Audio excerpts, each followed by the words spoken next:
Hi മക്കളെ, HSST 2023 PYQ discussion part 2. Part 1 already നമ്മൾ cover ചെയ്തിട്ടുണ്ട്. 1 മുതൽ 10 വരെയുള്ള ക്വസ്റ്റ്യൻസ്. ആരെങ്കിലും കണ്ടിട്ടില്ലെങ്കിൽ ലിങ്ക് ഞാൻ മുകളിൽ കൊടുത്തിട്ടുണ്ട്, നിങ്ങളൊന്ന് കണ്ടു നോക്കൂ. ആദ്യത്തെ 10 ക്വസ്റ്റ്യൻ ആണ്. ഈ സെഷൻ പാർട്ട് 2 നമ്മൾ കവർ ചെയ്യാൻ പോകുന്നത് ക്വസ്റ്റ്യൻ നമ്പർ 12 to 20 ആണ്. 11th ഞാൻ കവർ ചെയ്യുന്നില്ല. 11th കാരണം എന്താണെന്ന് പറഞ്ഞാൽ ഈ ക്വസ്റ്റ്യൻ ക്യാൻസൽഡ് ആയിരുന്നു, അതുകൊണ്ട് നമ്മളത് ഡിസ്കസ് ചെയ്യുന്നില്ല. 12 to 20 നമുക്ക് ഈ സെഷനിലൊന്ന് കണ്ടു നോക്കാം. ആൻഡ് ഓഫ് കോഴ്സ് HSSTയുടെ ലോങ് ടേം ബാച്ച് നമ്മൾ സ്റ്റാർട്ട് ചെയ്തിട്ടുണ്ട്. ഒരുപാട് കാര്യങ്ങൾ കവർ ചെയ്യാനുണ്ട്, അതുകൊണ്ടാണ് നമ്മൾ ലോങ് ടേം ബാച്ച് സ്റ്റാർട്ട് ചെയ്തിരിക്കുന്നത്.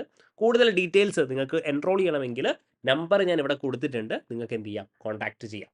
ഓക്കെ, അപ്പോൾ question number 12, which the following represent the selection rule for IR spectroscopy എന്നാണ് ചോദിച്ചിരിക്കുന്നത്. മക്കളെ, സ്പെക്ട്രോസ്കോപ്പി വളരെ ഇമ്പോർട്ടൻ്റ് ആയിട്ടുള്ള കാര്യമാണ് അല്ലേ. ഞാൻ കഴിഞ്ഞ ക്ലാസ്സിലും പറഞ്ഞിട്ടുണ്ടായിരുന്നു, സ്പെക്ട്രോസ്കോപ്പി വളരെ ഇമ്പോർട്ടൻ്റ് ആണ്.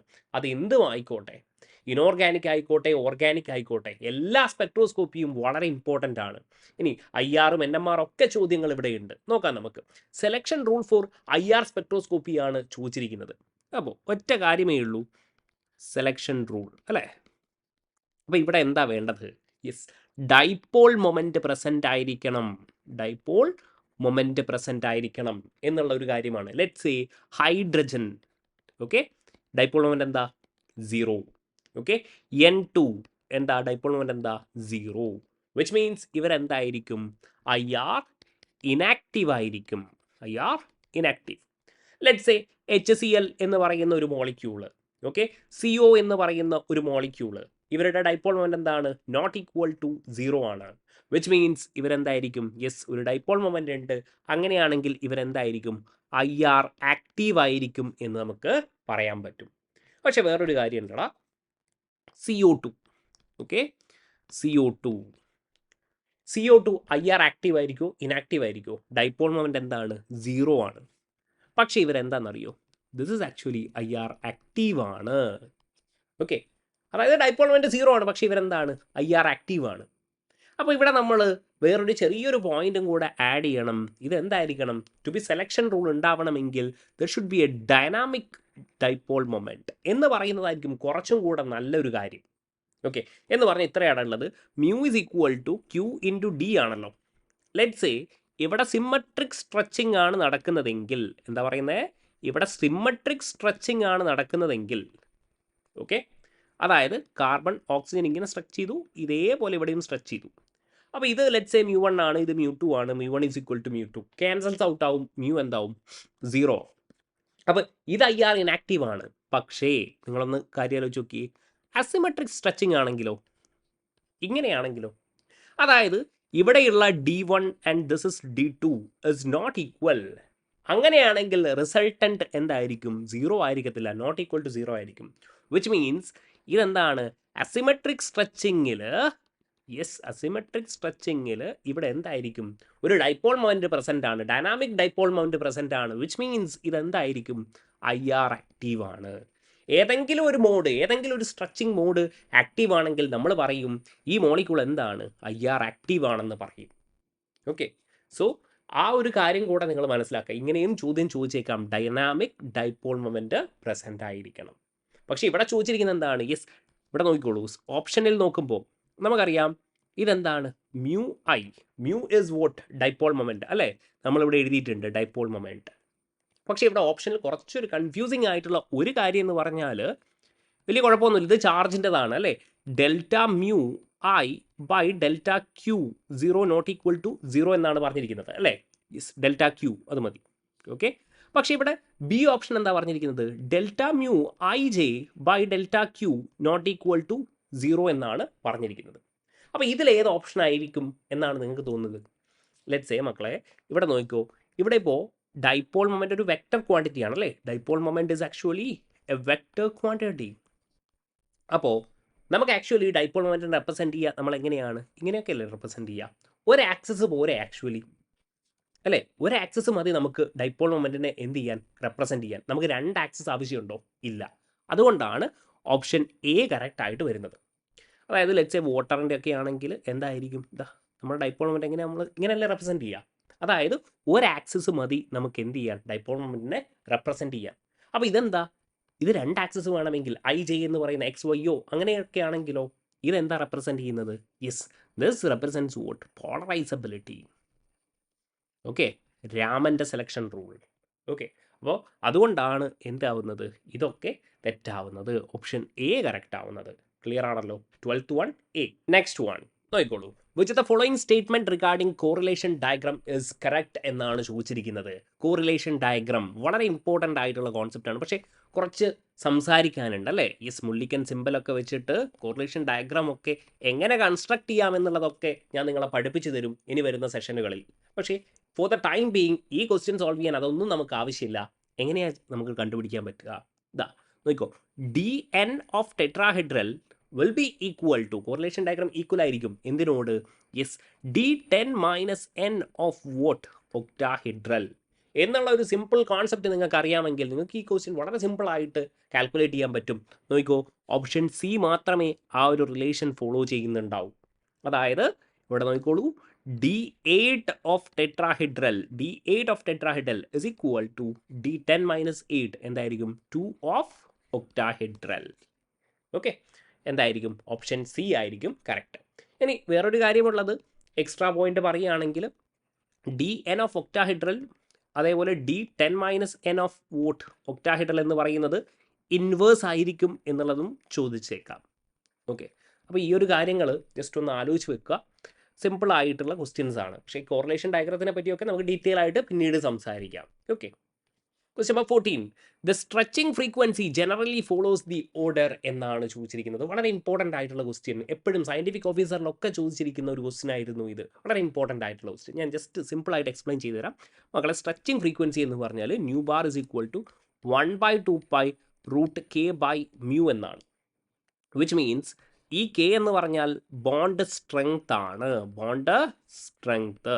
And what is mu? Mu is actually reduced mass. Okay, അപ്പോൾ നോക്കിക്കോളൂ, നമ്മുടെ stretching frequency is directly proportional to what? Yes, bond strength. Bond strength കൂടുമ്പോൾ സ്ട്രെച്ചിങ് ഫ്രീക്വൻസി കൂടും. അപ്പോൾ എന്താണ് ബോണ്ട് സ്ട്രെങ്ത് എന്നുള്ളത് കണ്ടുപിടിച്ചാൽ മതി. ഇവിടെ ചോദിച്ചിരിക്കുന്നത് CO ബോണ്ടിൻ്റെ സ്ട്രെച്ചിങ് ഫ്രീക്വൻസി ആണ്. ആലോചിക്കണം. ഓക്കെ, ഇവിടെ ചോദിച്ചിരിക്കുന്നത് CO ബോണ്ടിൻ്റെ സ്ട്രെച്ചിങ് ഫ്രീക്വൻസി ആണ്. അപ്പോൾ ആദ്യത്തെ ഒരു കാര്യം നിങ്ങൾ മനസ്സിലാക്കേണ്ടത്, ഈ കാർബണൈലും മെറ്റലും തമ്മിലുള്ള ബോണ്ടിങ് MCO ബോണ്ടിങ് എന്ന് പറയുന്ന അല്ലേ, ഇവിടെ 1 ഉണ്ട്, 2 ഉണ്ട്, 3 ഉണ്ട്. അപ്പോൾ ഇവിടെ മെറ്റൽ വരികയാണെങ്കിൽ ആക്ച്വലി ഇവിടെ വേറൊരു സംഭവം നടക്കും. അതിനാണ് പറയുക ബാക്ക് ബോണ്ടിങ് എന്ന് പറയുന്ന ഒരു കാര്യം അല്ലേ. മെറ്റൽ കാർബണിൻ്റെ ഇടയിൽ എന്തുണ്ട്? യെസ്, ബാക്ക് ബോണ്ടിങ് പ്രസൻ്റ് ആണ്. അപ്പോൾ ഇത് പറയുന്നതിന് മുൻപായിട്ട് CO എന്ന് പറയുന്ന മോളിക്യൂളിനെ പറ്റി ഞാൻ ജസ്റ്റ് ഒന്ന് പറയും. CO എന്ന് പറയുമ്പോൾ ടോട്ടൽ എത്ര ഇലക്ട്രോൺ ഉണ്ടാവും? കാർബണിൽ 6, അതേപോലെ ഓക്സിജനിൽ 8. അതായത് ഇൻ ടോട്ടൽ ഓഫ് 14 ഇലക്ട്രോൺസ് ഉണ്ടാവും. അപ്പോൾ നോക്കിക്കോളാം, ഇതിൻ്റെ കോൺസെപ്റ്റ് മുഴുവൻ ഞാൻ പറഞ്ഞു തരികയാണ് നിങ്ങൾക്ക്. ഇതിനെ ഫില്ല് ചെയ്യുകയാണെങ്കിൽ σ1s2, σ*1s2, σ2s, σ*2s. Okay, 8 ആയി അല്ലേ. പിന്നെന്താണ്? π2px is equal to π2py × 2 σ2pz എന്നുള്ള രീതിയിൽ നിങ്ങൾക്ക് എഴുതാൻ പറ്റും. ഇപ്പോൾ എത്ര ഇലക്ട്രോൺ ഫില്ലായി? യെസ്, നിങ്ങളുടെ 14 ഇലക്ട്രോണും ഫില്ലായി കഴിഞ്ഞു. ഇനി ഒരു ഇലക്ട്രോൺ വരികയാണെങ്കിൽ ഇത് എവിടെ പോയിട്ടാണ് ഫില്ല് ചെയ്യുക? യെസ്, നിങ്ങളുടെ പൈ സ്റ്റാർ ഓർബിറ്റലിലേക്കാണ് ഫില്ല് ചെയ്യപ്പെടുക. അങ്ങനെ ഒരു കാര്യം നിങ്ങൾ മനസ്സിലാക്കുക. ഇനി ഇലക്ട്രോൺ വരികയാണെങ്കിൽ എവിടെ ഫില്ല് ചെയ്യും? യെസ്, COയുടെ പൈ സ്റ്റാർ ഓർബിറ്റലിലേക്കാണ് ഫില്ല് ചെയ്യുക. ക്ലിയർ ആണല്ലോ? അപ്പോൾ നോക്കിക്കോളെ, ഇവിടെ ഓൾറെഡി C ഇങ്ങനെ ഒരു ബോണ്ടാണ്. അപ്പോൾ ഓഫ് കോഴ്സ് ഇതൊരു ലിഗാൻഡ് ആയതുകൊണ്ട് മെറ്റലിലേക്ക് ഒരു ബോണ്ട് ഫോം ചെയ്യും. ഓക്കെ, ഇനി ഈ മെറ്റൽ എന്ത് ചെയ്യും? ഇങ്ങോട്ടേക്ക് ബോണ്ട് ചെയ്യും. ഇതിനെയാണ് നമ്മൾ എന്ത് വിളിക്കുന്നത്? യെസ്, ബാക്ക് ബോണ്ടിങ് അല്ലെങ്കിൽ സിനർജിക് ബോണ്ടിങ് എന്നൊക്കെ നമ്മൾ വിളിക്കുന്നത്. Will call this as synergic bonding, synergic bond എന്നൊക്കെ നമ്മൾ വിളിക്കും. അപ്പോൾ ഈ മെറ്റൽ ബാക്ക് ഡൊണേഷൻ ചെയ്യുമ്പോൾ ഈ ഇലക്ട്രോൺ എവിടെയാണ് പോകുന്നത്? ഈ ഇലക്ട്രോൺ പോകുന്നത് മക്കളെ ആൻറ്റി ബോണ്ടിങ് മോളിക്കുലാർ ഓർബിറ്റലിലേക്കാണ്. എവിടത്തേക്കാണ് പോകുന്നത്? യെസ്, ആൻറ്റി ബോണ്ടിങ് മോളിക്കുലാർ ഓർബിറ്റലിലേക്കാണ് ഈ ഇലക്ട്രോൺസ് പോകുന്നത്. അങ്ങനെ if electron fills in antibonding molecular orbital, okay, CO bond strength എന്താവും? ഡിക്രീസ് ചെയ്യും. കാരണം നമുക്കറിയാം ബോണ്ട് സ്ട്രെങ്ത് എന്ന് പറയുന്നത് ഇലക്ട്രോണ് ബോണ്ടിങ് മോളിക്കുലാർ ഓർബിറ്റിൽ ഉണ്ടാകുമ്പോഴാണ് പ്രൊപ്പോർഷണൽ ആകുക. And is inversely proportional to what electrons in antibonding molecular orbital എന്നുള്ള കാര്യം നിങ്ങൾ മനസ്സിലാക്കുക. അതായത് ആൻറ്റി ബോണ്ടിങ് മോളിക്കുലാർ ഓർബിറ്റൽ, അതായത് ഈ ഇലക്ട്രോണിനെ ആക്സെപ്റ്റ് ചെയ്യുന്നത് പൈ സ്റ്റാർ ഓർബിറ്റൽസ് ആണ്, ആൻറ്റി ബോണ്ടിങ് മോളിക്കുലാർ ഓർബിറ്റൽ ആണ്. അങ്ങനെയാകുമ്പോൾ സ്വാഭാവികമായിട്ടും ഇതിൻ്റെ ബോണ്ട് സ്ട്രെങ്ത് എന്താവും? ഡിക്രീസ് ചെയ്യും. ഓക്കെ, അപ്പോൾ ബോണ്ട് സ്ട്രെങ്ത് ഡിക്രീസ് ചെയ്താൽ നോക്കണേ, അതായത് ഒറ്റ കാര്യമേ ഉള്ളൂ, ബാക്ക് ബോണ്ടിങ് കാരണം എന്ത് ചെയ്തു? ബോണ്ട് ഓർഡർ അല്ലെങ്കിൽ ബോണ്ട് സ്ട്രെങ്ത് ഡിക്രീസ് ചെയ്തു അല്ലേ? ബാക്ക് ബോണ്ടിങ് കാരണം ബോണ്ട് ഓർഡർ ഡിക്രീസ് ചെയ്തു, അല്ലെങ്കിൽ നമുക്ക് എന്ത് പറയാം? ബോണ്ട് സ്ട്രെങ്ത് ഡിക്രീസ് ചെയ്തു.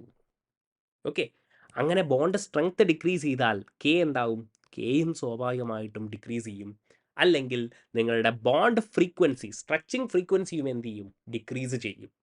അതായത് ഒറ്റ കാര്യമേ ഉള്ളൂ, എത്രത്തോളം ബാക്ക് ഡൊണേഷൻ ഇൻക്രീസ് ചെയ്യോ അത്രത്തോളം ബോണ്ട് സ്ട്രെങ്ത് എന്താവും? ഡിക്രീസ് ചെയ്യും. The more the back bonding നോക്കണേ, ഇതാണ് important point. The more the back bonding, 2 question ആണ് ഇവിടെ ചോദിച്ചിരിക്കുന്നത് ഈ കോൺസെപ്റ്റുമായി റിലേറ്റഡ് ആയിട്ട്. അപ്പോൾ അത് മനസ്സിലാക്കുക കേട്ടോ. The more the back bonding, the lesser the bond strength. കാരണം ഇലക്ട്രോൺ ഫില്ല് ചെയ്യപ്പെടുന്നത് ആൻറ്റി ബോണ്ടിങ് മോളിക്കുലാർ ഓർബിറ്റലിലേക്കാണ്. അപ്പോൾ ഇവിടെ നോക്കിക്കോളൂ, ഇവിടെ CO സ്ട്രെച്ചിങ് ഫ്രീക്വൻസിയാണ് ചോദിച്ചിരിക്കുന്നത് അല്ലേ? അപ്പോൾ കൂടുതൽ ബാക്ക് ബോണ്ടിങ് ഉണ്ടെങ്കിൽ ഫ്രീക്വൻസി എന്തായിരിക്കും? കുറവായിരിക്കും. അപ്പോൾ ഏറ്റവും കൂടുതൽ ആർക്കാടാ? ഇവിടെ M3 ഉണ്ട്, M2 ഉണ്ട്, MCO ഉണ്ട്, CO ഉണ്ട്. അപ്പോൾ ഏതായിരിക്കും ഓപ്ഷൻ? ഓപ്ഷൻ A ആയിരിക്കും അല്ലേ? അപ്പോൾ ഞാനിവിടെ എഴുതി തരാം. CO. ഓക്കെ, എന്നിട്ട് ഞാൻ പറയുകയാണ് MCO. കാരണം ഒരു മെറ്റലാണ് ബാക്ക് ബോണ്ടിങ് ചെയ്യുന്നത്. പിന്നെന്താ? M2, പിന്നെ M3. ഇത്രയേ ഉള്ളൂ കാര്യം. Simply that is option A അല്ലേ? ഓപ്ഷൻ A എന്ന് നമുക്ക് എഴുതാൻ പറ്റും. ക്ലിയർ ആണല്ലോ? ഇനി അടുത്തൊരു ചോദ്യം, ഇൻട്രസ്റ്റിംഗ് ആയിട്ടുള്ളൊരു ചോദ്യം. The MC stretching frequency in the following compounds. ഇതേപോലെയുള്ളൊരു കോമ്പൗണ്ടാണ്, കാർബണൈലിൻ്റെ കോമ്പൗണ്ടാണ് ചോദിച്ചിരിക്കുന്നത്. പക്ഷേ ഇവിടെ ചോദിച്ചിരിക്കുന്നത് CO സ്ട്രെച്ചിങ് ഫ്രീക്വൻസി അല്ല. ഇവിടെ മനസ്സിലാക്കണേ നിങ്ങൾ. They are not asking about CO stretching frequency. Instead അവർ ചോദിക്കുന്നത് MC ബോണ്ടിൻ്റെ, അതായത് ഈ ബോണ്ടല്ല, മറിച്ച് ഈ ബോണ്ടിൻ്റെ സ്ട്രെച്ചിങ് ഫ്രീക്വൻസിയാണ് ഇവർ ചോദിക്കുന്നത്. ഓക്കെ, അപ്പോൾ നേരത്തെ അതേ ഇക്വേഷൻ ആണ് നിങ്ങൾ യൂസ് ചെയ്യേണ്ടത്. Nu bar is equal to 1/2π√K/μ എന്ന് പറയുന്നത്. ആൻഡ് K ഇവിടെയും സെയിം തന്നെയാണ്. ബോണ്ട് സ്ട്രെങ്ത് കൂടിയാൽ സ്വാഭാവികമായിട്ടും സ്ട്രെച്ചിങ് ഫ്രീക്വൻസി എന്ത് ചെയ്യണം? ഇൻക്രീസ് ചെയ്യണം. അപ്പോൾ നോക്കിക്കോളെ, നേരത്തെ ഞാൻ സിനർജിക് ബോണ്ടിങ് പറഞ്ഞ കാര്യം, ഇവിടെ CO ഉണ്ട് അല്ലേ? അപ്പോൾ ഇവിടെ ഈ മെറ്റൽ ആദ്യം കാർബണൈൽ ഓഫ് കോഴ്സ് ലിഗാൻഡ് ആണ് അല്ലേ? ലിഗാൻഡ് ആകുമ്പോൾ മെറ്റലിലേക്ക് ഡൊണേറ്റ് ചെയ്യണം. ഓക്കെ, നമ്മുടെ ബാക്ക് ബോണ്ടിങ് എന്ന് പറഞ്ഞാൽ എന്തായിരുന്നു? ഈ മെറ്റൽ ഉണ്ടെങ്കിൽ ഇവിടെ സ്വാഭാവികമായിട്ടും എന്തുണ്ടാവും? സിനർജിക് ബോണ്ടിങ് എന്ന് പറയുന്ന ബാക്ക് ബോണ്ടിങ് ഉണ്ടാകും. അപ്പോൾ നിങ്ങളൊന്ന് ആലോചിച്ച് നോക്കിയേ, ബാക്ക് ബോണ്ടിങ് കൂടുതലാണെങ്കിൽ, ശ്രദ്ധിക്കണം എന്താ പറയുന്നത്, ബാക്ക് ബോണ്ടിങ് കൂടുതലാണെങ്കിൽ ഇവിടെ ആക്ച്വലി ഈ MC ബോണ്ട് എന്താവുന്നത്? ഒരു ബോണ്ടല്ലേ ഫോം ചെയ്യുന്നത്, ബാക്ക് ബോണ്ടിങ് ആണ്. അപ്പോൾ എത്രത്തോളം ബാക്ക് ബോണ്ടിങ് ഉണ്ടാകുന്നോ അത്രത്തോളം ഈ മെറ്റൽ കാർബണിൻ്റെ ബോണ്ട് സ്ട്രെങ്ത് എന്താവും? ഇൻക്രീസ് ചെയ്യും. പറഞ്ഞുകൂടെ എനിക്ക്? ശ്രദ്ധിക്കണേ, ബാക്ക് ബോണ്ടിങ് കാരണം COയുടെ ബോണ്ട് സ്ട്രെങ്ത് എന്താണ്? ഡിക്രീസ് ചെയ്യുന്നുണ്ട്, സത്യം തന്നെയാണ്. പക്ഷേ because of the back bonding ആരുടെ ബോണ്ട് സ്ട്രെങ്ത് കൂടുന്നുണ്ട്? ഈ മെറ്റൽ കാർബണിൻ്റെ ബോണ്ട് സ്ട്രെങ്ത് എന്ത് ചെയ്യുന്നുണ്ട്? ഇൻക്രീസ് ചെയ്യുന്നുണ്ട്. ഓക്കെ, അപ്പോൾ ഈ മെറ്റലാണ് ഇലക്ട്രോൺ ക്ലൗഡിനെ ഇങ്ങോട്ട് ഡൊണേറ്റ് ചെയ്യുന്നത് അല്ലേ? അപ്പോൾ നിങ്ങളൊന്ന് ആലോചിച്ച് നോക്കിയേ, ഇങ്ങനെ ഡൊണേറ്റ് ചെയ്യണമെങ്കിൽ മെറ്റലിൻ്റെ അടുത്ത് മെറ്റൽ ഇലക്ട്രോണിനെ ഡൊണേറ്റ് ചെയ്യുന്നു, അതാണ് ബാക്ക് ബോണ്ടിങ് അല്ലേ? ലിഗാൻഡ് അല്ല ഡൊണേറ്റ് ചെയ്യുന്നത്. ലിഗാൻഡ് മെറ്റലിലേക്കല്ല, മറിച്ച് എന്താണ്? മെറ്റൽ ലിഗാൻഡിലേക്ക് ഡൊണേറ്റ് ചെയ്യാണ്. അപ്പോൾ മെറ്റലിൻ്റെ അടുത്ത് എന്ത് വേണം? സഫിഷ്യൻറ്റ് ഇലക്ട്രോൺ ഡെൻസിറ്റി വേണം. അതായത് ബാക്ക് ബോണ്ടിങ് ഉണ്ടാവണമെങ്കിൽ മെറ്റലിൻ്റെ നെഗറ്റീവ് ചാർജ് അല്ലെങ്കിൽ ഇലക്ട്രോൺ ഡെൻസിറ്റി എന്തായിരിക്കണം? കൂടുതലായിരിക്കണം. ഇലക്ട്രോൺ ഡെൻസിറ്റി ഹയർ ആയിരിക്കണം എന്ന് പറയുന്നത് കൊണ്ട് തെറ്റുണ്ടോ? അതായത് ഇലക്ട്രോൺ ഡെൻസിറ്റി കൂടുതലാണെങ്കിൽ നല്ല രീതിയിൽ എന്ത് ചെയ്യും? ബാക്ക് ബോണ്ടിങ് നടക്കും. നല്ല രീതിയിൽ ബാക്ക് ബോണ്ടിങ് നടന്നാൽ മെറ്റൽ കാർബൺ ബോണ്ട് സ്ട്രെങ്ത് എന്താവും? ഇൻക്രീസ് ചെയ്യും. അപ്പോൾ ഈ ഒരു കോൺസെപ്റ്റ് വെച്ചിട്ട് നിങ്ങളൊന്ന് ആലോചിച്ച് നോക്കിയേ, ബാക്ക് ബോണ്ടിങ് എവിടെയാണ് കൂടുതൽ ഉണ്ടാകുക? ഇവിടെ ആയിരിക്കും. കാരണം ഇവിടെ സിയുടെ ചാർജ് എന്താ, ന്യൂട്രലാണ്. സിയുടെ ചാർജ് എന്താ, ന്യൂട്രൽ. ഇവിടെ 3 മൈനസ്, ഇവിടെ 2 മൈനസ്, ഇവിടെ നെഗറ്റീവ്, ഇവിടെ 0, ചാർജ് ഒന്നുമില്ല. അപ്പോൾ ഇലക്ട്രോൺ ഡെൻസിറ്റി കൂടുതലാണെങ്കിൽ യെസ് ബാക്ക് ബോണ്ടിങ് കൂടുതലാവും. Metal C bond strength increase ആവും. ബോണ്ട് സ്ട്രെങ്ത് ഇൻക്രീസ് ചെയ്താൽ സ്ട്രെച്ചിങ് ഫ്രീക്വൻസി ഇൻക്രീസ് ആവും. കണ്ടോ, കണക്ട് ചെയ്ത് അങ്ങ് പോയി. 2 മാർക്കാണ് ഇവിടെ കിട്ടുന്നത്. സിമ്പിൾ ആയിട്ടുള്ള കോൺസെപ്റ്റ് ബാക്ക് ബോണ്ടിങ്. ഓക്കെ, അപ്പോൾ എന്താ ഓപ്ഷൻ ബി 15D. അടുത്തത് നോക്കിക്കോ, F19 NMR spectrum of meridional isomer of octahedral. നിങ്ങൾ മനസ്സിലാക്കിയോ, കോർഡിനേഷൻ കോമ്പൗണ്ടിൽ നിന്ന് ഒരുപാട് ചോദ്യങ്ങൾ ആപ്ലിക്കേഷൻ ലെവലിൽ നിന്ന് ചോദിക്കുന്നുണ്ട്. വളരെ ഇമ്പോർട്ടൻ്റ് ആയിട്ടുള്ള ടോപ്പിക്കാണ് കോർഡിനേഷൻ കോമ്പൗണ്ട്സ്. ഇതും മൊഡ്യൂൾ 1 നിന്ന് തന്നെയാണ് കേട്ടോ. മൊഡ്യൂൾ 1 ഈ കാര്യങ്ങളൊക്കെ ഉള്ളത്, കോർഡിനേഷൻ കോമ്പൗണ്ട്. അപ്പോൾ ഇത് വളരെ ഇമ്പോർട്ടൻ്റ് ആണ്. മെർ ഐസോമർ എന്താണ്, ഫേഷ്യൽ ഐസോമറിസം എന്താണ് എന്നുള്ളതൊക്കെ നിങ്ങൾക്ക് മനസ്സിലാവണം. അപ്പോൾ മെറിഡോണിയൽ ഐസോമർ ആണ് ചോദിച്ചിരിക്കുന്നത്. അപ്പോൾ ഞാൻ ജസ്റ്റ് നിങ്ങൾക്ക് ഡയഗ്രാം ഒന്ന് വരച്ച് കാണിച്ചു തരാം. ഇതായിരിക്കും അല്ലേ റോഡിയം. ഇവിടെ നോക്കിക്കോ, യെസ് CL എന്നിട്ട് ഇങ്ങനെ നമുക്ക് വരക്കാൻ പറ്റും അല്ലേ. CL ഇവിടെ എന്തായിരിക്കും, യെസ് F എന്നുള്ള രീതിയിലായിരിക്കും. ഓക്കെ, അപ്പോൾ നിങ്ങൾക്ക് 2 ടൈപ്പ് ഓഫ് ഫ്ലൂറിൻ ഇവിടെ കാണാൻ പറ്റും. അതായത് ഞാൻ പറയുന്നത് ഇത്രയേ ഉള്ളൂ, ഈ 2 ആളുകൾ എന്താണ്, സെയിം കെമിക്കൽ എൻവയോൺമെൻറ്റിലാണ്. എന്ന് പറഞ്ഞാൽ ഇതൊരു പ്ലെയിൻ ആയിട്ട് നിങ്ങൾ കൺസിഡർ ചെയ്യുകയാണെങ്കിൽ അല്ലേ, ഇതെന്തായിരിക്കും, ഇതൊരു പ്ലെയിൻ ആണെങ്കിൽ ഓപ്പോസിറ്റ് ആയിരിക്കും. സോ സ്വാഭാവികമായിട്ടും സെയിം കെമിക്കൽ എൻവയോൺമെൻ്റ് ആണ്. അതേപോലെ ഈ അടുത്തൊരു ഫ്ലൂറിൻ ഉണ്ട് അല്ലേ, ഈ ഫ്ലൂറിൻ എന്താണ്, ഡിഫറൻറ്റ് കെമിക്കൽ എൻവയോൺമെൻറ്റിലാണ്, നിങ്ങൾക്ക് കാണാൻ പറ്റും. Okay, so I will call this as vote FB. ഇതെന്താണ് FA. അതായത് 2 ടൈപ്പ് ഓഫ് ആരുണ്ട്, ഫ്ലൂറിൻ ഉണ്ട്. ഓക്കെ, ഞാനിവിടെ എഴുതാം. Okay, 2 types of fluorine. Okay, എന്നിട്ട് ചോദിച്ചിരിക്കുന്നത് കൺസിസ്റ്റ് ഓഫ് NMR ആണ് ചോദിച്ചിരിക്കുന്നത്. F19 NMR. അത് നമുക്ക് സോൾവ് ചെയ്യാം കേട്ടോ. ആദ്യം സ്റ്റെപ്പ് ബൈ സ്റ്റെപ്പായിട്ട് നമ്മൾ നോക്കുകയാണ്. FAയും ഉണ്ട്, അതേപോലെ ആരും ഉണ്ട്, FBയും ഉണ്ട്. ഇനി കപ്ലിംഗ് എന്ന് പറയുന്ന ഒരു കോൺസെപ്റ്റ് ഉണ്ട് അല്ലേ NMRൽ. യെസ്, J എന്ന് പറയുന്ന കപ്ലിംഗ് കോൺസ്റ്റൻറ്റ് എന്നൊക്കെ പറയുന്നത്. ഇനി ഇതിനെപ്പറ്റി നിങ്ങൾക്ക് അറിയത്തില്ലെങ്കിൽ വലിയ പേടിക്കാനൊന്നുമില്ല. ഇത് നോക്കിക്കോ, റോഡിയവും Fഉം എന്താണ്, അടുത്താണ് അല്ലേ. ഇവരല്ലേ പെട്ടെന്ന് അടുത്തുള്ളത്. ഇവരുടെ കപ്ലിംഗ് കോൺസ്റ്റൻറ്റ് ഇതിന് ശേഷമാണ് എന്ത് വരുന്നത്, ഈ ഫ്ലൂറിന് ശേഷമാണ്, ഈ ഫ്ലൂറിൻ കഴിഞ്ഞിട്ട് RH, അതിന് ശേഷമാണ് അടുത്ത ഫ്ലൂറിൻ വരുന്നത്. അതായത് കപ്ലിംഗ് കോൺസ്റ്റൻറ്റ് വരുമ്പോൾ coupling constant of RHF is greater than what, yes coupling constant of FF. അതായത് കപ്ലിംഗ് കൂടുതൽ എവിടെയാണ് നടക്കുക, coupling will be greater for what, ഇവിടെയായിരിക്കും. അതായത് നമ്മൾ F19 NMR സ്പെക്ട്രമാണ് നോക്കുന്നത്. ഈ ഫ്ലൂറിനെ ആരാദ്യം സ്പ്ലിറ്റ് ചെയ്യും, fluorine first splits by, okay, firstly the fluorine splits by ആര്, യെസ് നിങ്ങളുടെ റോഡിയം. എന്നിട്ടാണ് then yes splits by what, splits by fluorine. സിമ്പിളായിട്ടുള്ള ഇത്രയും നിങ്ങൾ മനസ്സിലാക്കിയല്ലോ. അതായത് കപ്ലിംഗ് കോൺസ്റ്റൻറ്റ് ഈ RHF ബോണ്ട് കൂടുതലാണ് rather than FF bond. FF എന്ന് പറയുന്നത് കപ്ലിംഗ് കോൺസ്റ്റൻറ്റ്. അപ്പോൾ ആരായിരിക്കും, ആദ്യം റോഡിയം സ്പ്ലിറ്റ് ചെയ്യും, അതിനുശേഷം ഫ്ലൂറിൻ സ്പ്ലിറ്റ് ചെയ്യും. അപ്പോൾ നോക്കിക്കോ, നമ്മൾ എന്ത് ചെയ്യുന്നു, ഇതിൻ്റെ I വാല്യൂസ് നമുക്ക് അറിയണം. I വാല്യൂ കൊടുത്തിട്ടില്ല, നിങ്ങൾക്ക് അറിഞ്ഞിരിക്കണം. റോഡിയത്തിൻ്റെ I വാല്യൂ എന്ന് പറയുന്നത് എത്രയാണ്, 1/2 ആണ്. അതേപോലെ ഫ്ലൂറിൻ്റെതും എത്രയാണ്, 1/2 ആണ്. അപ്പോൾ നോക്കിക്കോളൂ, ഞാൻ FAയുടെ കാര്യമാണ് എടുക്കുന്നത്. ആദ്യം FA എങ്ങനെ സ്പ്ലിറ്റ് ചെയ്യുന്നു എന്നുള്ളത് ഞാൻ കാണിച്ചു തരാം.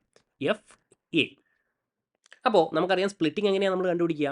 ആദ്യം ഈ FAനെ ആര് സ്പ്ലിറ്റ് ചെയ്യും, ഫസ്റ്റ് സ്പ്ലിറ്റ് ചെയ്യുന്നത് ആരാണ്, സ്പ്ലിറ്റ് ബൈ റോഡിയം. ഓക്കെ, കാരണം ഏറ്റവും അടുത്താണ് അല്ലേ, ഈ FAൻ്റെ അടുത്താരാണ്, യെസ് നമ്മുടെ റോഡിയമാണുള്ളത്. അപ്പോൾ ആ സ്പ്ലിറ്റിംഗ് എങ്ങനെയാണ് നമ്മൾ എഴുതുക, 2Ni+1 എന്നുള്ള രീതിയാണ് അല്ലേ. അപ്പോൾ അതെങ്ങനെയായിരിക്കും, 2 × N, റോഡിയം എത്രയാണുള്ളത് 1, ഓക്കെ, ഇൻറ്റു 1/2 + 1. അപ്പോൾ എത്രയാണ് വരികടാ, യെസ് പറഞ്ഞു, ഇത് കട്ട് ചെയ്തു എന്തായിരിക്കും, ഡബ്ലറ്റ്.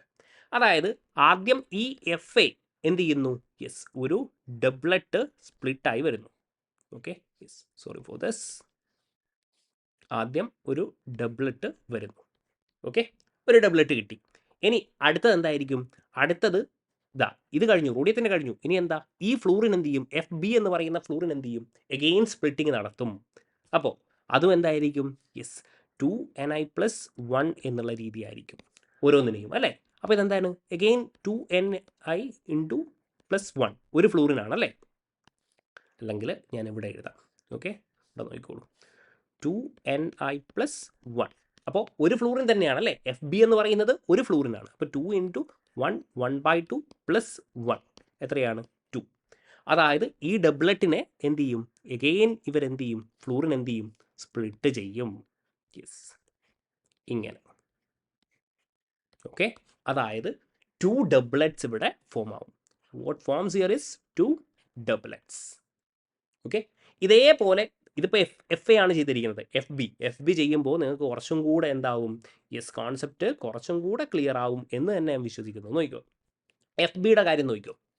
FB, ഓക്കെ, FBൻ്റെ ഏറ്റവും അടുത്ത് ആരായിരുന്നു ഉള്ളത്, FBൻ്റെ അടുത്ത് ഏറ്റവും അടുത്ത് ആരാളുള്ളത്, യെസ്, റോഡിയം. അപ്പോൾ നോക്കിക്കോ, യെസ്, FB എന്ന് പറയുമ്പോൾ ഫസ്റ്റ് റോഡിയമാണ് അല്ലേ. അപ്പോൾ FBനെ ആദ്യം എന്ത് ചെയ്യും, റോഡിയം സ്പ്ലിറ്റ് ചെയ്യും. റോഡിയം എന്ന് പറഞ്ഞാൽ 2ni+1 എന്ന് പറയുന്ന രീതിയിൽ.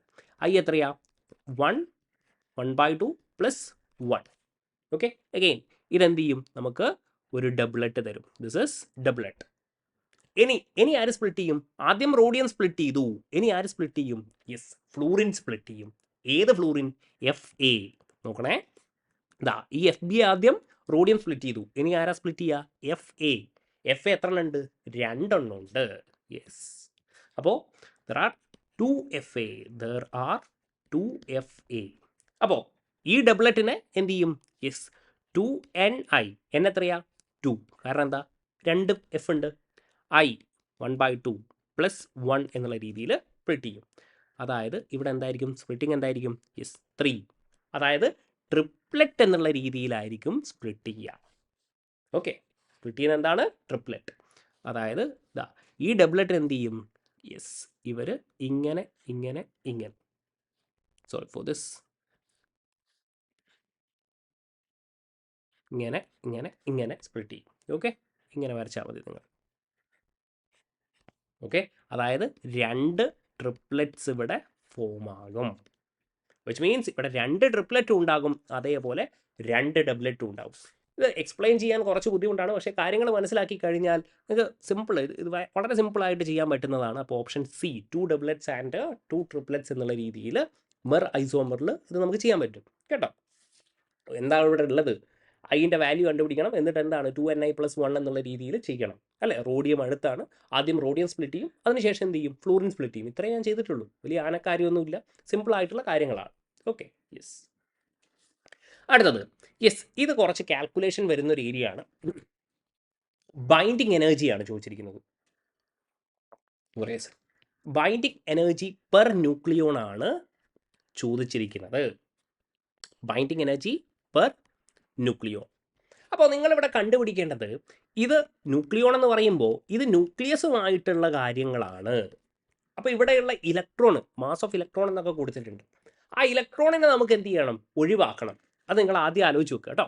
അതായത് ഇലക്ട്രോണിൻ്റെ മാസിനെ നമുക്ക് എന്ത് ചെയ്യണം, ഇഗ്നോർ ചെയ്യണം. അതൊക്കെ അവിടെ നിൽക്കട്ടെ, അതൊക്കെ നമുക്ക് ചെയ്യാം. അപ്പോൾ ഈ ബൈൻഡിങ് എനർജി പെർ ന്യൂക്ലിയസ് ആണെന്ന് മനസ്സിലായി. ന്യൂക്ലിയസിനെ പറ്റി പറയുമ്പോൾ ഇലക്ട്രോൺ വേണ്ടെന്ന് നിങ്ങൾക്ക് മനസ്സിലായി. അപ്പോൾ എന്താ ഈ സംഭവം, ഈ ബൈൻഡിങ് എനർജി എന്ന് പറഞ്ഞാൽ, നോക്കിക്കോളെ, ബൈൻഡിങ് എനർജി. എടാ മക്കളെ, ഇതാ പറയുന്നത്, ലെറ്റ്സ് നമ്മളൊരു ആറ്റം കൺസിഡർ ചെയ്യാം. ആറ്റത്തിന് ഒരു മാസ് ഉണ്ടാവും അല്ലേ. ആറ്റത്തിൻ്റെ മാസ് ഓഫ് ന്യൂക്ലിയസ് പറയുകയാണ്. അത് ലെറ്റ്സ് പറയുകയാണ് X ആണെന്ന് വിചാരിക്കുക. അപ്പം നമുക്കറിയാം ഈ ആറ്റം എന്ന് പറഞ്ഞാൽ basically is made of what, പ്രോട്ടോൺസും ന്യൂട്രോൺസുമാണ് അല്ലേ. അപ്പം ഞാൻ പറയുകയാണ്, അല്ലെങ്കിൽ ലെറ്റ്സ് പറയുകയാണ്, ഈ പ്രോട്ടോണും ന്യൂട്രോണും ആഡ് ചെയ്താൽ എന്ത് കിട്ടണം, X കിട്ടണം അല്ലേ. പക്ഷെ കിട്ടൂല. അതാണ് ബൈൻഡിങ് എനർജി എന്ന് പറയുന്ന കോൺസെപ്റ്റ്. ഇവിടെ എന്തുണ്ടാവും, ഒരു മാസ് ഡെഫിസിറ്റ് ഉണ്ടാകും. മാസ് ഡെഫിസിറ്റ്, കാര്യങ്ങൾ മനസ്സിലാക്കണേ. അതായത് നിങ്ങൾ വിചാരിക്കും നമ്മളൊരു ആറ്റത്തിൽ എന്തുണ്ടാവും, അത് ഇത്രയേ ഉള്ളൂ കാര്യം. ഇതാ ഒരു ആറ്റം, ഇവിടെ എന്തുണ്ട്, പ്രോട്ടോൺ ഉണ്ട്, ന്യൂട്രോൺ ഉണ്ട്. അപ്പോൾ നമ്മുടെ ന്യൂക്ലിയസിൻ്റെ മാസ് എന്ന് പറയുന്നത് X ആണ്. അപ്പോൾ ഞാൻ പറയും പ്രോട്ടോണും ന്യൂട്രോണിനും ആഡ് ചെയ്താലും നമുക്ക് എന്ത് കിട്ടണം, X കിട്ടണം എന്ന് ഞാൻ പറയും. പക്ഷേ ആക്ച്വലി എന്ത് കിട്ടത്തില്ല? എക്സ് കിട്ടത്തില്ല. മനസ്സിലായിട്ടില്ലെങ്കിൽ ഇപ്പം പറഞ്ഞുതരാം. ഇതാ നമ്മുടെ ഈ മാസ് ഡെഫിസിറ്റ് എന്ന് പറയുന്നത് നോക്കിക്കോ, ഞാൻ ഇങ്ങനെ ഡിഫൈൻ ചെയ്യാൻ പോവാണ്. Mass deficit is equal to expected mass. Expected mass. Expected mass എന്ന് പറഞ്ഞാൽ എത്ര ന്യൂട്രോൺ ഉണ്ടോ എത്ര പ്രോട്ടോൺ ഉണ്ടോ, sum of masses of proton and the neutron minus actual mass of nucleus. ഞാൻ പറഞ്ഞുതരാം കേട്ടോ എന്താ സംഭവം എന്നൊക്കെ ഞാൻ പറഞ്ഞുതരാം. ഈ മാസ് ഡെഫിസിറ്റ് കിട്ടിക്കഴിഞ്ഞാൽ നമുക്ക് എന്ത് ചെയ്യാൻ പറ്റും? യെസ്, നമ്മുടെ ബൈൻഡിങ് എനർജി, ഇവരാണ് ബൈൻഡിങ് എനർജിക്ക് കാരണക്കാർ. അപ്പോൾ ഈ മാസ് ഡെഫിസിറ്റ് നമ്മൾ കണ്ടെത്തി കഴിഞ്ഞാൽ ബൈൻഡിങ് എനർജി നമുക്ക് കണ്ടെത്താൻ പറ്റും. ഓക്കെ, ആൻഡ് ബൈൻഡിങ് എനർജി നമുക്ക് കിട്ടുന്നത് AMUലായിരിക്കും. ഇതിനെ നമുക്ക് എന്ത് ചെയ്യണം? കൺവേർട്ട് ചെയ്യണം. കൺവേർട്ട് ചെയ്യാൻ വേണ്ടിയിട്ട് കൺവേർഷൻസ് നിങ്ങൾ അറിഞ്ഞിരിക്കണം. 931.5 മെഗാ ഇലക്ട്രോൺ വോൾട്ട് കൊണ്ട് മൾട്ടിപ്ലൈ ചെയ്താൽ മതി. ഇതൊക്കെ കാൽക്കുലേഷനാണ്. അപ്പോൾ ഓരോ സ്റ്റെപ്പ് ബൈ സ്റ്റെപ്പായിട്ട് നമുക്ക് കണ്ടുപിടിക്കാം. അപ്പോൾ ആദ്യം എന്താ, നമ്മൾ ബൈൻഡിങ് എനർജി കണ്ടുപിടിക്കാൻ വേണ്ടിയിട്ട് മാസ് ഡെഫിസിറ്റ് കണ്ടുപിടിക്കാൻ പോവുകയാണ്. അപ്പോൾ മാസ് ഡെഫിസിറ്റ് കണ്ടുപിടിക്കാൻ വേണ്ടിയിട്ട് എക്സ്പെക്റ്റഡ് മാസ് എന്ന് പറഞ്ഞാൽ sum of masses of proton and neutron. അപ്പോൾ ഇവിടെ കൊടുത്തിരിക്കുന്നത് ഓക്സിജൻ ആണല്ലേ. ഓക്സിജൻ 816 എന്ന് പറയുന്നതാണ്. ഓക്സിജൻ 816. അപ്പോൾ എത്ര പ്രോട്ടോണാണ്? 8 പ്രോട്ടോൺ. അപ്പോൾ മാസ് ഓഫ് ഇൻഡിവിജ്വലി ഞാൻ കണ്ടുപിടിക്കുകയാണ്. Sum of masses of proton and neutron. 8 പ്രോട്ടോണിൻ്റെ മാസ് അവിടെ കൊടുത്തിട്ടുണ്ട്. ഈ ഒരു വാല്യൂ കിട്ടി. അതേപോലെ 8 ന്യൂട്രോൺ, ഇതും ഇവിടെ കിട്ടി. ഇതാണ് നമ്മൾ ചെയ്യുന്ന എക്സ്പെക്റ്റ് ചെയ്യുന്ന ടോട്ടൽ മാസ്. ന്യൂക്ലിയസിൻ്റെ ടോട്ടൽ മാസ് എക്സ്പെക്ട് ചെയ്യുന്നത് 16.12 AMU എന്നുള്ളത്. ഓക്കെ, ഇനി actual mass of nucleus. Actual mass of nucleus എന്ന് പറഞ്ഞാൽ which has calculate the binding energy per nucleon of oxygen atom which has a mass of what 15.99. അപ്പോൾ ഇവിടെ ശ്രദ്ധിക്കണം, ഇവിടെ തന്നിരിക്കുന്നത് മാസ് ഓഫ് ഓക്സിജൻ ആറ്റം ആണ്. മാസ് ഓഫ് ഓക്സിജൻ ആറ്റം എത്രയാണ് തന്നിരിക്കുന്നത്? 15.99. പക്ഷേ ഓക്സിജൻ ആറ്റം എന്ന് പറയുമ്പോൾ 8 പ്രോട്ടോണും ഉണ്ട്, 8 ന്യൂട്രോണും ഉണ്ട്, അതേപോലെ ആരും ഉണ്ട്? യെസ്, 8 ഇലക്ട്രോണും ഉണ്ട്. ഞാൻ നേരത്തെ പറഞ്ഞിട്ടുണ്ടായിരുന്നു, we are only dealing with what nucleus. അപ്പോൾ നമുക്ക് എന്ത് ചെയ്യണം? ഈ ഇലക്ട്രോണിൻ്റെ മാസ് ഞാൻ ഡിക്രീസ് ചെയ്യാം. ഓക്കെ, അല്ലെങ്കിൽ ഞാൻ എലിമിനേറ്റ് ചെയ്യാണ്. അപ്പോൾ 8 ഇലക്ട്രോണിൻ്റെ മാസ് എന്ന് പറഞ്ഞാൽ ഇത്രയുമാണ്. ഈ കാൽക്കുലേഷൻ മാത്രമേ ഉള്ളൂ ഈ ചോദ്യം. ഓക്കെ, അപ്പോൾ ഓൾറെഡി പറഞ്ഞിട്ടുണ്ട് നമ്മുടെ ഗിവൺ മാസ് ഓക്സിജൻ ആറ്റത്തിൻ്റെ 15.99 സംതിങ് ആണ്. അവിടെ നിന്ന് നമ്മൾ എന്ത് ചെയ്യുന്നു? 8 ഇലക്ട്രോണിൻ്റെ മാസ് കുറയ്ക്കുന്നു. അപ്പോൾ നമ്മൾക്ക് ഓക്സിജൻ്റെ യെസ് ആക്ച്വൽ ന്യൂക്ലിയർ മാസ് കിട്ടി. എത്ര? 15.99. ആൻഡ് നമ്മൾ എക്സ്പെക്ട് ചെയ്ത് എത്രയാ? 16.12. അപ്പോൾ ഇവിടെ നോക്കിക്കോ, മാസ് ഡെഫിസിറ്റ് എത്രയാ? Mass deficit is equal to mass of free nucleons, അതായത് yes 16.12 minus mass of nucleus. അതായത് നമ്മുടെ മാസ് ഡെഫിസിറ്റ് എന്ന് പറയുന്നത് 0.13 AMU ആണ്. നമുക്ക് ബൈൻഡിങ് എനർജി കിട്ടി. ബൈൻഡിങ് എനർജി കിട്ടാൻ വേണ്ടിയിട്ട് ഞാൻ എന്ത് ചെയ്യുന്നു? ഞാൻ പറഞ്ഞിട്ടുണ്ടായിരുന്നു 931.5 കൊണ്ട് നമ്മൾ മൾട്ടിപ്ലൈ ചെയ്യുന്നു മാസ് ഡെഫിസിറ്റിനെ. ഓക്കെ, യെസ്, മാസ് ഡെഫിസിറ്റ് കിട്ടി, അതിനെ 931.5 കൊണ്ട് മൾട്ടിപ്ലൈ ചെയ്യുന്നു. അപ്പോൾ നമുക്ക് എന്ത് കിട്ടും? 127.62 എന്ന് കിട്ടും. ഇനി ഇവിടെ ചോദിച്ചിരിക്കുന്ന ബൈൻഡിങ് എനർജി അല്ല, ബൈൻഡിങ് എനർജി പെർ ന്യൂക്ലിയോൺ ആണ്. ശ്രദ്ധിക്കണം, ബൈൻഡിങ് എനർജി പെർ ന്യൂക്ലിയോൺ ആണ്. അപ്പോൾ അറ്റോമിക് നമ്പർ കൊണ്ട് എന്ത് ചെയ്യണം? മാസ് നമ്പർ കൊണ്ട് എന്ത് ചെയ്യണം? ഡിവൈഡ് ചെയ്യണം. 127.62 മാസ് നമ്പർ എത്രയാ? A 16 ആണ്. സോൾവ് ചെയ്താൽ 7.976 എന്നുള്ള ആൻസർ നിങ്ങൾക്ക് കിട്ടും. കുറച്ച് കാൽക്കുലേഷൻസ് ഇൻവോൾവ് ആണ്, ബട്ട് നിങ്ങൾ ചെയ്യുകയാണെങ്കിൽ നിങ്ങൾക്ക് എളുപ്പത്തിൽ കിട്ടും. ഓക്കെ, അപ്പോൾ ഒറ്റ കാര്യമേ ഉള്ളൂ, മാസ് ഡെഫിസിറ്റ് കണ്ടെത്തുക, കൺവേർട്ട് ചെയ്യുക, അതിനുശേഷം എന്ത് ചെയ്യുക? അറ്റോമിക് നമ്പർ കൊണ്ട് മാസ് നമ്പർ കൊണ്ട് നമ്മൾ എന്ത് ചെയ്യുക? ഡിവൈഡ് ചെയ്യുക. നിങ്ങൾക്ക് yes binding energy per nucleon നിങ്ങൾക്ക് കിട്ടുന്നതായിരിക്കും. That's it. Next one, when nucleus of medium or high mass number interacts with a projectile high energy. Nuclear ഫിഷനിലൊക്കെ ഞാൻ ഇങ്ങനെ ഒരു കാര്യം പറഞ്ഞിട്ടുണ്ടായിരുന്നു അല്ലേ? ന്യൂക്ലിയർ ഫിഷൻ കഴിഞ്ഞ സെഷനിൽ ഞാൻ പറഞ്ഞിട്ടുണ്ടായിരുന്നു അല്ലേ? വലിയൊരു മോളിക്യൂള് അല്ലേ, വലിയൊരു ന്യൂക്ലിയസ് വേറൊരു ന്യൂട്രോണൊക്കെ ആയിട്ട് ബൊമ്പാർഡ് ചെയ്യുമ്പോൾ അല്ലേ, യെസ്, ചെറിയ ആളുകളായിട്ട് മാറുന്നു എന്നൊക്കെ ഞാൻ പറഞ്ഞിട്ടുണ്ടായിരുന്നു അല്ലേ? ചെറിയ 2 ആളുകളായി മാറുന്നു എന്നൊക്കെയാണ് പറഞ്ഞിരിക്കുന്നത്. A violent rupture leads to, അതായത് പൊട്ടിപ്പോയി. Formation of two extremely unstable ന്യൂക്ലിയായി. രണ്ടാളുകൾ ഉണ്ടായി. നേരത്തെ പറഞ്ഞ ന്യൂക്ലിയർ ഫിഷൻ പോലെ പറഞ്ഞിട്ടുണ്ട്. One light and one heavy having the same n by z ratio. Yes, this is very important. Having same n by z ratio. Okay, the target nucleus. This phenomenon is called, മക്കളെ nuclear fission നടക്കുമ്പോൾ നമ്മുടെ N by Z ratio എന്താണ്? Actually different ആണ്, differ ആണ് എന്നുള്ളത് മനസ്സിലാക്കുക. ഇവിടെ എന്താണ്? What happens here is fragmentation. What's happens here is N by Z ratio same ആണെങ്കിൽ ഇതിനെയാണ് മക്കളെ നമ്മൾ ഫ്രാഗ്മെന്റേഷൻ എന്ന് പറയുന്നത്. ഫിഷൻ ആണെങ്കിൽ എൻ ബൈ സെഡ് ഡിഫറൻ്റ് ആയിരിക്കും. So option D. Question number 19. The number of effective atoms per unit cell. Simple cube, FCC, body centred ഒക്കെയാണ് പറഞ്ഞിരിക്കുന്നത് അല്ലേ. എഫക്റ്റീവ് നമ്പർ ഓഫ് ആറ്റം ഇത് പിന്നെ പറയാനൊന്നുമില്ല അല്ലേ. Simple cube.